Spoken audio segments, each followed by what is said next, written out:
Pessoal, bom dia, boa tarde, boa noite. Aqui é o professor João e a gente vai entrar agora no capítulo 6 do nosso livro, que vai falar sobre os hebreus. Então a gente já falou sobre os egípcios, a gente já entendeu como é a cultura, toda a configuração do povo egípcio, e agora a gente vai falar sobre os hebreus, né? Que está lá na página 112 do livro de vocês, tá bom? Os hebreus, gente, eles também eles fazem parte daqueles povos que se instalaram ali ao redor, dentro do Crescente Fértil, mas na região mais onde a gente conhece a Mesopotâmia, tá bom? Então, eles são muito famosos porque eles estão no Antigo Testamento da Bíblia. Então, é um povo muito conhecido, a história do Mar Vermelho, que virou filme da Record, né? Aquela famosa passagem do Êxodo, que Moisés abre o Mar Vermelho, amando de Deus, os 10 mandamentos, se não me engano que era o nome da novela da Record. Então, assim, é uma coisa que a gente já está muito familiarizado, principalmente nós cristãos, porque os hebreus, eles são os que a gente chama os precursores dos cristãos. De mais na frente, esses hebreus vão ser chamados de judeus, né? O povo de Deus, o povo escolhido, que é aquele povo que a gente não pode dizer com clareza, seria anacronismo, que é quando a gente pega uma coisa de hoje e tenta jogar naquele tempo, mas os hebreus, eles dão origem ao povo judeu, que é aquele povo que acredita em Deus, não acreditam em Jesus, eles só acreditam em Deus. Então, como é que eles vão se configurar? A gente conhece eles pelo Pentateuco. Professor, o que é Pentateuco? São os 5 primeiros livros da Bíblia: Gênesis, Êxodo, Levítico, Números e Deuteronômio, que são esses livros que vão trazer a história desse povo. O mais famoso deles, óbvio, o Êxodo, que vai falar justamente a saída do povo de Israel do Egito, sobre a guia de Moisés. A gente vai falar sobre isso mais na frente. Então, assim, gente, a primeira coisa que a gente precisa entender dos hebreus é que eles eram monoteístas. Professor, o que é monoteísta? A gente já discutiu isso em sala. Teísta, Deus. Eles só acreditam em um Deus. Monoteístas. Ou seja, a crença deles está em um Deus só. Eles só acreditam que existe um Deus. Não é como os egípcios, que tinham o Deus da morte, o Deus do sol, o Deus da água, o Deus da chuva. Não era como as religiões africanas, né, que acreditam nos orixás, que tem o orixá da água, o orixá da chuva, o orixá do raio, o orixá do vento. Não, eles acreditam em um Deus só, um Deus soberano e todo poderoso, que é a origem e base da fé cristã, né, da católica, da protestante, da evangélica, enfim, todos os que acreditam nisso têm a base desse povo no povo hebreu. Então, assim, gente, é uma civilização que vai inaugurar algumas coisas que a gente conhece muito hoje. Então é bem mais fácil a gente entender. Como é que eles chamavam esse Deus? No livro Caos, Cosmos e Mundo que Virá, no Han Kohan, ele fala sobre um povo que vivia na região da Mesopotâmia, que iniciou uma crença chamada crença de Yahweh sozinho. Professor, que nome estranho, Yahweh sozinho. Na tradução do português, a gente poderia chamar Javé, né? Deus Javé, Javé sozinho. Ou seja, os egípcios vão falar sobre um povo que acreditava num Deus só, num Deus solitário. Por isso que eles chamavam o movimento Yahweh sozinho, que a gente poderia traduzir Javé sozinho. Então, assim, a palavra Jeová não é bem correta, essa tradução existe algumas discordâncias. Mas Javé seria o mais adequado. O movimento Yahweh sozinho, o movimento de um Deus sozinho, um movimento monoteísta, ao contrário dos outros povos que a gente já estudou, que acreditavam em vários deuses. Então, assim, como a gente conhece de mitologia, quando a gente está fazendo as intervenções, eu lembro que muitos alunos falam: professor, eu gosto muito de mitologia, dos deuses, né? Acho muito interessante. Os hebreus, eles vão contra isso. Yahweh sozinho, um movimento de Deus sozinho. Então, assim, gente, primeira coisa, patriarca Abraão, quem já leu a Bíblia, quem frequenta tanto a igreja católica como a protestante, a evangélica, conhece essa história, né? Conhece a história de Abraão, de Isaac, de Jacó, todos eles fazem parte do povo hebreu, né? Do povo escolhido por Deus. Então a primeira coisa que a gente vai ter que entender é que eles é uma região de patriarcas. Professor, o que é patriarcas? Patriarcas, pátria vem de pater, pai, certo? Então o patriarcalismo, ou seja, a figura paterna como chefe da família, e se inicia com os povos hebreus, vem até hoje. As comunidades cristãs acreditam pai, aquele termo, fulano é o pai de família, o chefe da família. Ele seria o patriarca, o mais velho, que na minha família era o meu avô. Ou seja, o meu avô era o patriarca da família, era o mais velho, então ele era o chefe. Quando meu avô morre, o meu tio mais velho, ele se torna o patriarca da família, porque ele é o homem mais velho. Ou seja, o chefe da família sempre seria o homem mais velho, mais sábio e auxiliado por sua esposa, obviamente. Mas a chefia da casa seria do homem, desse patriarca. Então, assim, gente, é uma cultura que deu origem, deu base para a cultura da gente. Deu base para a cultura islâmica, por exemplo, também. Então, a gente acha muito estranho quando a gente vê lá na Índia, né? Quando a gente vê, quando a gente tem notícias de homens com várias, que acreditam em vários deuses.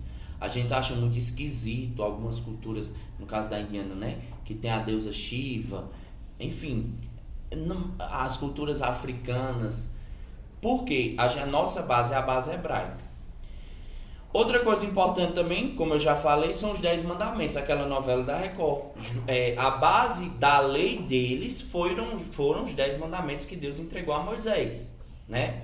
Amar a Deus sobre todas as coisas, honrar pai e mãe, enfim, não adulterar, não roubar, não cobiçar a mulher do próximo, e toda essa gama dos 10 mandamentos que a gente aprende muito sobre eles, certo? E no livro, na página 113, tem um quadrinho bem interessante para a gente ler, que diz assim: aconteceu. Vamos ler juntos, abram aí o livro de vocês na página 113.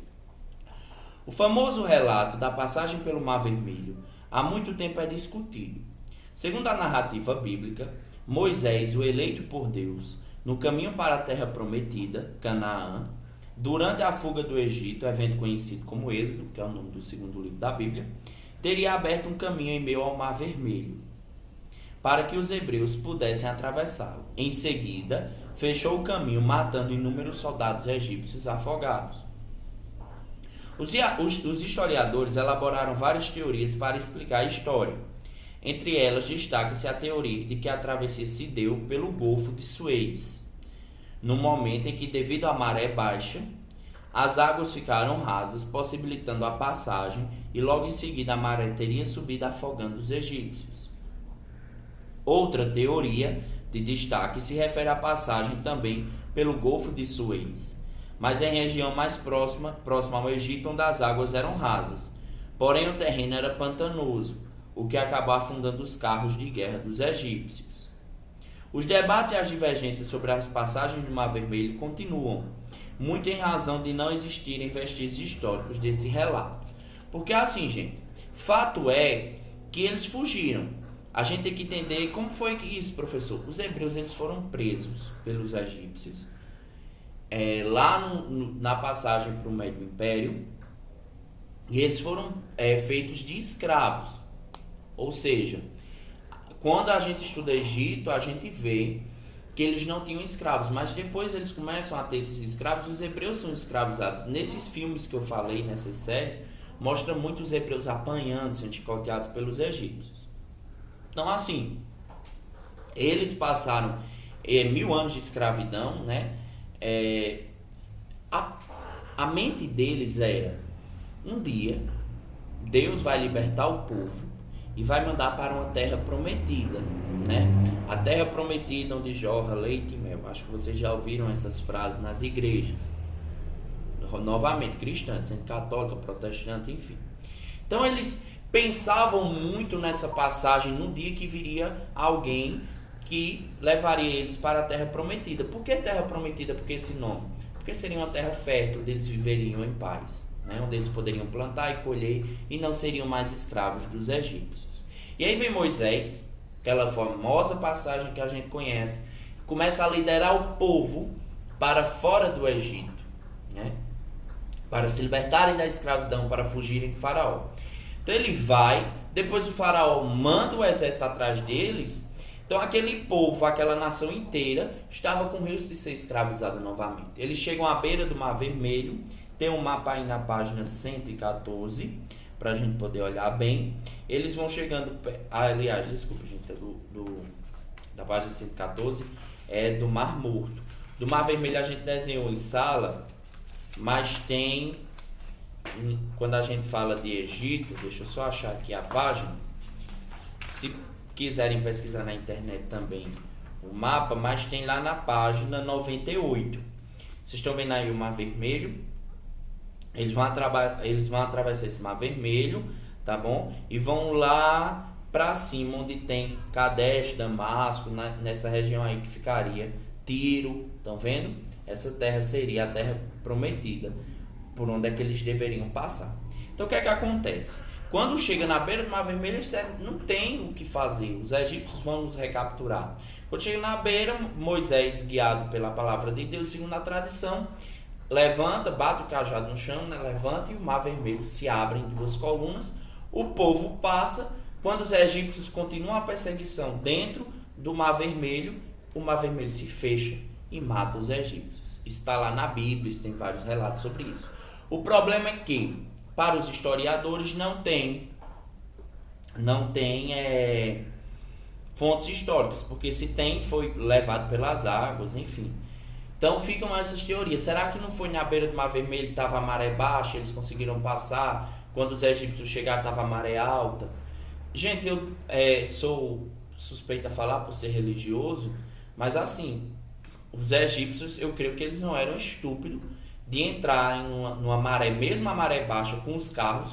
O que eram os carros? Era aquele tipo de carroça que eles ficavam em pé, puxados por cavalos, né? Carros de guerra. Então eu acho que eles não eram burros de entrar na água com aqueles carros. E mesmo quando diz assim, a maré estava alta, aí é que eles não iam entrar mesmo. E o relato dá conta de que eles morreram afogados, né? Enfim, gente, a gente não sabe muito bem como é que foi isso historicamente. Religiosamente a gente tem os relatos da Bíblia. Então assim, gente, a gente tem o patriarca Abraão, mas diz que esse povo é o povo eleito porque foi o povo que entrou na arca de Noé e são descendentes de Noé, né? Que foi o único, a família dele foi a única que se salvou do grande dilúvio. Então, eles eram o povo da aliança, quando a gente ouve essa frase nas igrejas, porque o arco-íris, o sinal da aliança, então eles eram o povo que Deus havia prometido a aliança, né? Então assim, a gente tem muitos relatos, o livro de vocês na página 114 traz falando sobre essa questão de Noé. Então assim, eles